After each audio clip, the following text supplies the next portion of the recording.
يعني أنا ماني فهمانة يا سعاد خانم، أنت ليش حاملة السلم بالعرض؟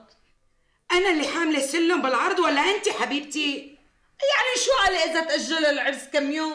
ليش قاتلين حالكم على ليلة الدخلة؟ شو قلتي فريال خانو؟ والله إن إجت علي أنا بتمناه يتأجل العرس على طول. شو مفكرتينا قاتلين حالنا على المحروسة بنتك؟ حبيبتي البنات أكتر من الهم على القلب، وعصام 1000 بنت بتتمناه.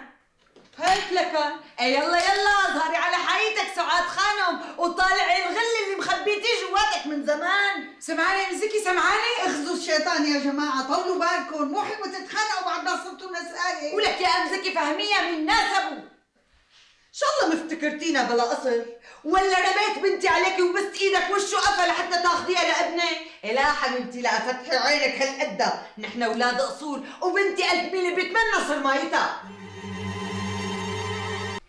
لما قال لي ابو بدر انه هالزلمه درويش وايديه فيهم البركه ما صدقته، بس يا جماعه اول ما حط ايده على راسي وقرا شوي طار الوجع كلياته، مع انه راسي كان صار له يومين، يومين عم يوجعني، لا هدي ولا كن.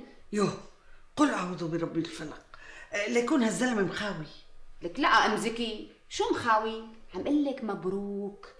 صدقيها ام زكي، لاني مثل ما سمعت انه هذا الصيف على البركه، وهدول بيكون قلبهم لله تقبريني. مو هيك سعاد خانو؟ إيه لكن أنا سمعت قصة بزماني حكت لي إياها مرت عمي الله يرحمها. كان عندها بنت خالة وكانت ما بتجيب أولاد، وضلت على هالحالة شي 5 سنين. بعدين جارتها دلتها على الشيخ مبروك، أخذتها لعنده، أرالها وكبسها وعمل لها حجاب. وبعد هالحادثة حبلت وصار عندها 5 صبيان و7 بنات. بقى صدقي يا مسكي صدقي. والله انا مصدقه يا اختي، ما حكيت شيء، بس انه يطيب راسها بهالسرعه. ما في شي صعب على رب العالمين ام زكي، هو قادر على كل شي بعد اسمه. والنعم بالله. شبكن يا جماعة، تفضلوا ما تمدوا ايدكم، بدكم عزيمة. شهيرة خانو، فوزية تفضلي. شبك يا امزكي لا تكوني مستحية. لا تقبريني، مو مستحيه، بس لا تاخذيني سعاد خانم، انا فقت الصبح نفسي عم تلعي ومعدتي عم توجعني، ما بعرف ليش. مالك غيره ام زكي؟ منو ها؟ المبروك الصيف بيقرا لك شوي بيقوم بيطير كل الوجع. لك تدرسي يا فوزيه، تدرسي شو فايقه ورايقه. ما قلتي لي سعاد خانو شو صار معكم مشان عرس عصام ولطفيه؟ حددناه بعد 2 شهرين، بس الظاهر في ريال بدها تماطل لحتى تعمل لحالها قيمة وسيمة.